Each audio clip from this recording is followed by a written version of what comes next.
Welcome students, मैं इरशाद अहमद और आज के इस वीडियो में हम क्लास 11 की फिजिक्स का unit number 3 laws of motion continue करने जा रहे हैं।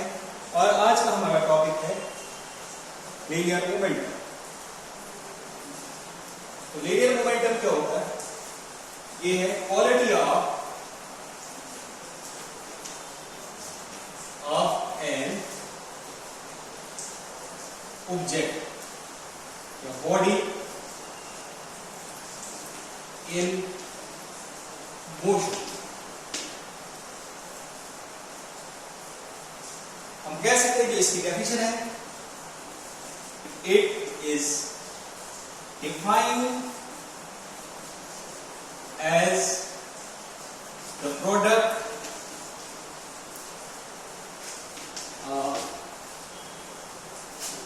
mass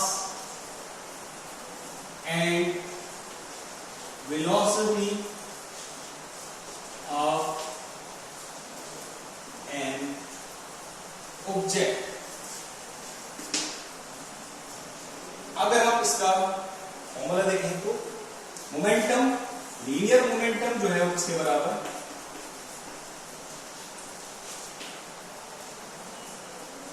स्टेटमेंट में हमें दिख रहा है कि हमने क्या लिखा है, momentum is defined as the product of mass into acceleration of a body.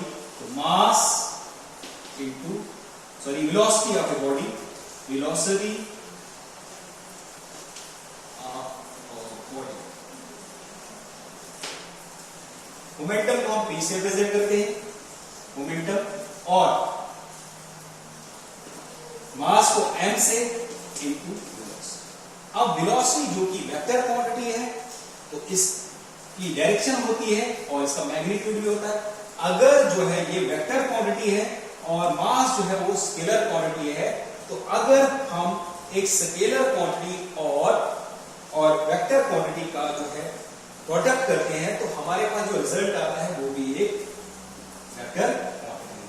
तो जो मोमेंटम होगा वो क्या होगा? मोमेंटम जो है, linear momentum is a vector quantity. ये वेक्टर क्वांटिटी है। वेक्टर क्वांटिटी कौन सी क्वांटिटीज होती हैं? जिनकी डायरेक्शन भी होती है और मैग्नीट्यूड भी होता है। नेक्स्ट हमारे पास आता है कि मोमेंटम जो है, मोमेंटम के फैक्टर्स क्या क्या हैं? तो फैक्टर्स अफेक्टिंग लीनियर मोमेंटम, एक है मास और दूसरा है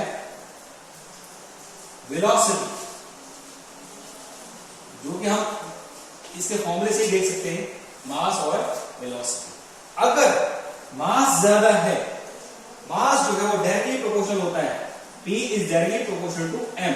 अगर एक जो है किसी ऑब्जेक्ट का मास ज्यादा होगा उसका मोमेंटम भी ज्यादा होगा, और अगर किसी ऑब्जेक्ट का जो है वेलोसिटी ज्यादा होगा तो उसका मोमेंटम भी ज्यादा होगा। तो वेलोसिटी जो है डायरेक्टली प्रोपोर्शनल है मोमेंटम के, या मोमेंटम जो है वो डायरेक्टली प्रोपोर्शनल है वेलोसिटी के। तो अब हम एक एग्जांपल लेते हैं कि फॉर एग्जांपल जो है हमारे पास एक हेवी लोडेड ट्रक है, और अगर हेवी लोडेड ट्रक जो है वो उसकी स्पीड बहुत कम है और उसके सामने कोई इंसान आता है, अगर वो उसको हिट करता है तो वो उसको आसानी से उसको इंजर्ड कर सकता है और बैडली इंजर कर सकता है और उसकी डेथ भी हो सकती है। क्यों? क्योंकि उसका जो है मास ज्यादा है, उसकी वजह से उसका मोमेंटम जो है वो ज्यादा होने की वजह से जो है उसको बैडली हिट होगा।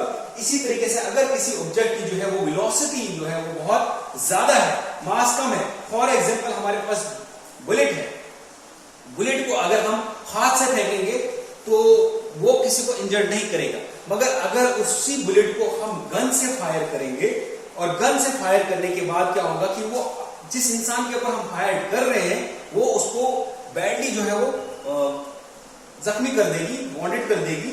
और अब रीजन क्या है कि जब हम हाथ से फेंक रहे थे तो वो हो नहीं रही थी, मगर जब हम उसको उसी बुलेट को गन से फायर कर रहे हैं तो वो जो इंसान है या जिसके ऊपर हम फायर कर रहे हैं उसको बुरी तरह जो है वो इफेक्ट करेगी। तो इसका रीजन यही है कि उसकी वेलोसिटी जो कि ज्यादा थी, वेलोसिटी ज्यादा होने की वजह से उसका मोमेंटम भी बहुत ज्यादा हो गया। इसके बाद जो है हमारे पास मोमेंटम का जो है ऐसा यूनिट आता है कि ऐसा यूनिट ऑफ मोमेंटम क्या होता है। तो ऐसा यूनिट ऑफ मोमेंटम हम देख सकते हैं, हमारे पास जो है ऐसा यूनिट जो हमारे पास क्या होगा, हमारे पास जो है मोमेंटम किसके बराबर है। अगर हम मोमेंटम देखें तो मोमेंटम का मास इनटू वेलोसिटी, और अब मास का क्या होगा, मास का हमारे पास जो है ऐसा यूनिट जो है वो क्या होगा केजी, और वेलोसिटी का क्या होता है मीटर पर सेकंड। तो यहां से हम निकाल सकते हैं कि जो ऐसा यूनिट होगा, ऐसा यूनिट जो है हमारा मोमेंटम क्या होगा, ऐसा यूनिट ऑफ लीनियर मोमेंटम जो है किसके बराबर आएगा केजी मीटर पर सेकंड, या हम इसको लिख सकते हैं केजी मीटर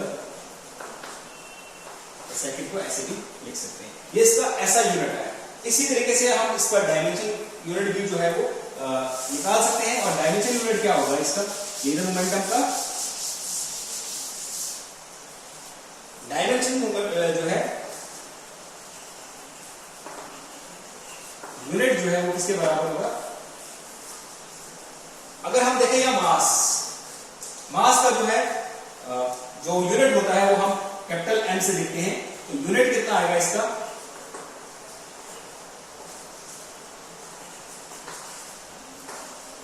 मास का जो है कैपिटल एम, और उसके बाद नेक्स्ट है वेलोसिटी। वेलोसिटी का क्या होता है, वेलोसिटी अगर ये जो है ये हमारा जो है इसका डायमेंशन यूनिट आएगा। और अब देखिए वेलोसिटी का क्या होगा, वेलोसिटी होती है वेलोसिटी डिस्टेंस अपॉन टाइम। तो वेलोसिटी यहां पर डिस्टेंस के लिए हम यूज करते हैं एल, और डिवाइड बाय टाइम के लिए टी, और अगर इसको हम रेसिप्रोकल करेंगे तो एल टी माइनस 1 होगा वेलोसिटी के लिए। और जब इसको कंबाइन करेंगे, क्योंकि मास इनटू वेलोसिटी है, और m का जो है यहां पर m आ जाएगा, वेलोसिटी का जो डायमेंशन यूनिट है वो है 1, और इस तरीके से हम इसका जो है डायमेंशन यूनिट निकालेंगे। यह हमारे पास था लीनियर मोमेंटम। अब अगला हमारा टॉपिक है सेकंड लॉ ऑफ मोशन, या Newton's second law of motion.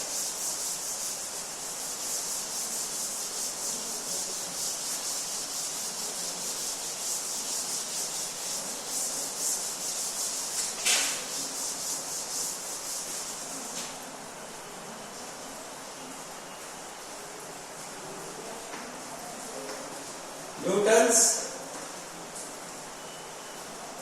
Second law of motion. अब जो Newton's second law of motion क्या कहता है, इसकी स्टेटमेंट देखेंगे। स्टेटमेंट क्या है,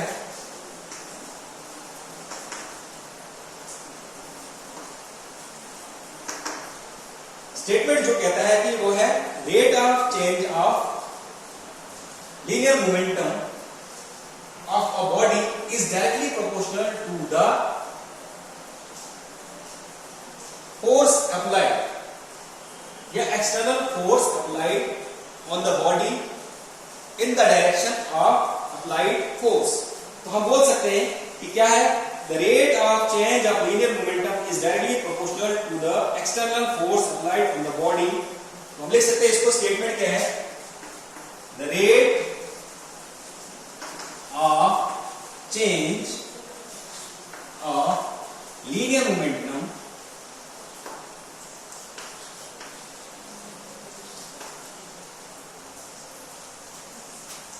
of a body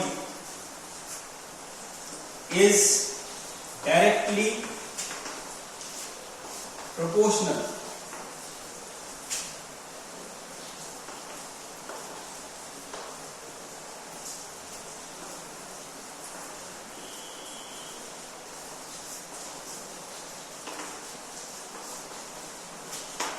applied force.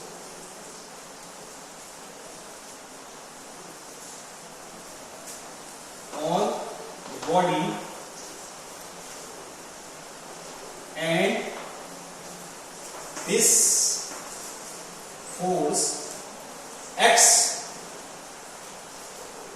your changes always takes place, your X always in the direction of applied force, and this force X always in the direction,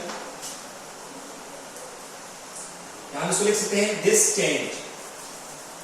this change always X in the direction of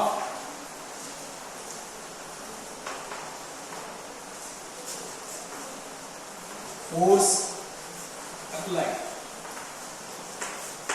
तो ये हमारे पास जो है इसकी statement है, the rate of change of linear momentum of a body is directly proportional to the external applied force on the body, and this change X always in the direction of force applied.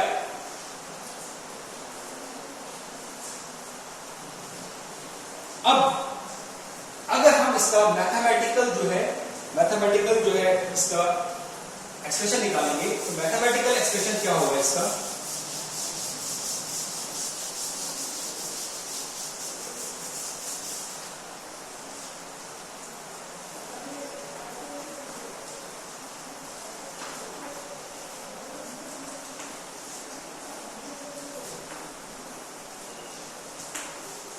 हम suppose करते हैं, late करते हैं एक object है, उसके ऊपर जो है वो उसका मास जो है वो m है और उसके ऊपर जो है वो फोर्स लग रही है।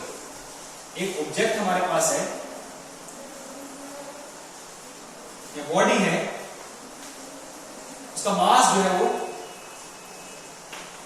m है और इसके ऊपर हम फोर्स अप्लाई कर रहे हैं, इसके ऊपर फोर्स लग रही है, और फोर्स जब लग रही है तो ये एक वेलोसिटी एक्वायर करेगा v, और इसी के ऊपर जो है जब वेलोसिटी लगेगी तो वो जो है यहां पर मोमेंटम भी जो है होगा, ये मोमेंटम भी एक्सपीरियंस गेन करेगा, मोमेंटम गेन करेगा, तो वही जो है वो जब मोमेंटम चेंज होगा और इस किसी टाइम के लिए जो है वो मान लो कि एक स्मॉल चेंज आता है, मोमेंटम में स्मॉल चेंज आएगा और जो टाइम है dt स्मॉल टाइम के लिए, तो उस वक्त जो फोर्स जो उस पर अप्लाई हो रही है तो वो rate of change of momentum जो होगा वो डायरेक्टली प्रोपोर्शनल होगा जो फोर्स के ऊपर अप्लाई हो रही है उस ऑब्जेक्ट के ऊपर। तो हम यहां पर लेट करते हैं कि let us consider a body with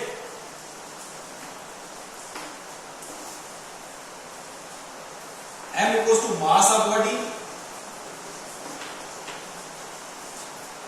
v जो है वो वेलोसिटी ऑफ बॉडी है,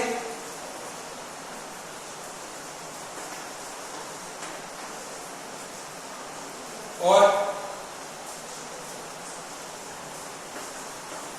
यह है linear momentum,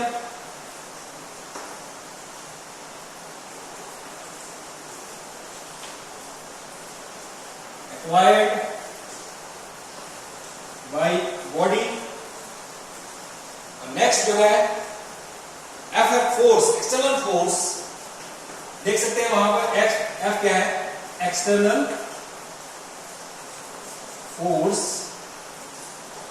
applied on the body. जब जो कि जो है फोर्स जो है वो एक वेक्टर क्वांटिटी है, मोमेंटम भी वेक्टर क्वांटिटी है, वेलोसिटी भी वेक्टर क्वांटिटी है, तो इसको डिनोट करेंगे। और dp अगर हम मान लेते हैं कि dp जो हमारे पास क्या है, small change in momentum, small change in momentum in dt, small time period के लिए, टाइम पीरियड के लिए चेंज आती है।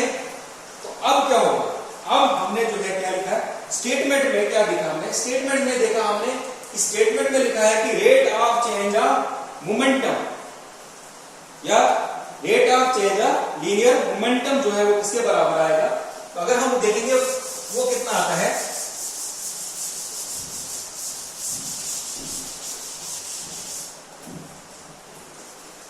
Rate of change of linear momentum equals to dp upon dt। ये फिर हमारे पास आया चेंज इन मोमेंटम। अब according to second law, according to second law of motion, जो rate of change of momentum है वो किसके बराबर है? वो एक्सटर्नल फोर्स के बराबर है। तो dp और dt directly proportional to force, और हम इसको लिख सकते हैं force is directly proportional to rate of change of momentum. अब ये जो साइन है वो है साइन ऑफ प्रोपोर्शनलिटी।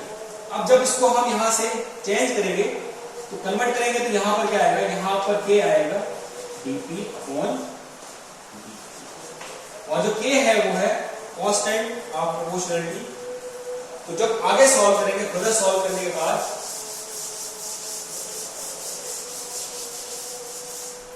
हमें पता है कि मोमेंटम किसके बराबर होता है? मोमेंटम जो है वो किसके बराबर होगा? Mass into velocity. तो फोर्स हमारे पास आया, देखो force equals to rate of change of momentum है, तो p की जगह हम वैल्यू पुट करेंगे, कितना आएगा?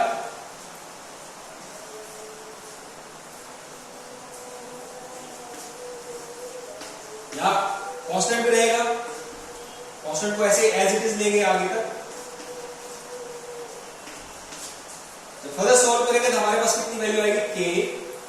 m जो है कांस्टेंट वैल्यू है उसको बाहर निकालेंगे, जो डेरिवेटिव होगा वो वेलोसिटी के बराबर होगा, और जो ये वाली वैल्यू जो है वो किसके बराबर होती है? Rate of change of velocity जो है वो किसके बराबर होगा? वो होता है एक्सेलरेशन के बराबर। तो एक्सेलरेशन की जो है वो क्या है? एक जो है वेक्टर क्वांटिटी है। तो हमारे पास जो एक्सप्रेशन आया फोर्स का वो किसके बराबर आया? k। इसी वैल्यू, इसकी जगह ये वैल्यू सब्स्टिट्यूट करेंगे तो k इक्वल्स टू ma। अब k जो है यहां पर कितना होगा? अगर हम सपोज करते हैं कि हमारे पास हम इफ जो फोर्स है वो कितना है? 1 न्यूटन, और मास जो है वो हम लेते हैं 1 kg। अगर सब क्वांटिटीज हम 1 यूनिट लेते हैं और एक्सेलरेशन जो है वो कितना लेते हैं? 1 मीटर पर सेकेंड, उस वक्त जो है k की वैल्यू जो है हमारे पास कितनी आती है? 1। तो अगर k की वैल्यू 1 आती है तो जब हम सब्स्टिट्यूट करेंगे तो फोर्स हमारे पास कितना आएगा? फोर्स आएगा हमारे पास F इक्वल्स टू k की जगह value 1 m into acceleration, mass into acceleration. तो ये एक्सप्रेशन जो है किसका निकला? फोर्स का। और फोर्स जो है, फोर्स का ऐसा यूनिट जो है, अब हम यूनिट्स देखेंगे इसके बाद, फोर्स का ऐसा यूनिट जो है वो न्यूटन होगा। फर्दर जब हम देखेंगे ऐसा यूनिट लिखेंगे, ऐसा यूनिट ऑफ फोर्स किसके बराबर आएगा? न्यूटन।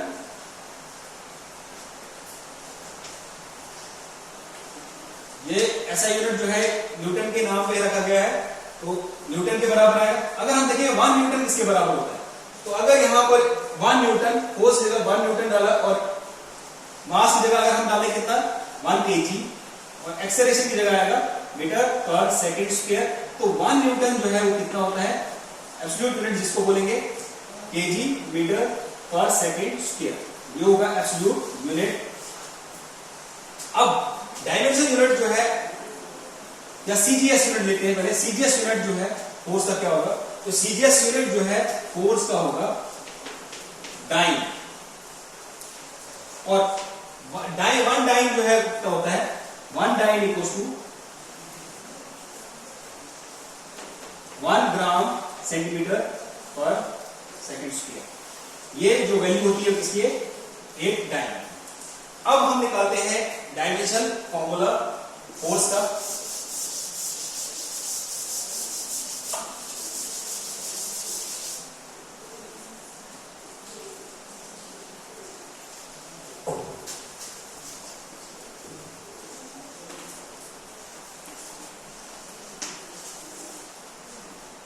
यहां से हम देखेंगे कि डायमेंशन फॉर्मूला फोर्स का क्या होगा। तो मास का क्या होता है, मास हम रिप्रेजेंट करते हैं m से, एक्सेलरेशन l t माइनस 2, और जब इनको दोनों को कंबाइन करेंगे तो डायमेंशन जो यूनिट होगा वो डायमेंशन यूनिट फोर्स जो है वो किसके बराबर आएगा, m1 l1 t माइनस 2। ये जो होगा वो डायमेंशन यूनिट होगा फोर्स का। अब रिलेशन निकालेंगे, रिलेशनशिप बिटवीन 1 न्यूटन और डाइन के बीच में क्या रिलेशन होगा। जो 1 न्यूटन होता है वो कितना होता है, 1 न्यूटन जो है 10⁻⁻⁵ डाइन्स।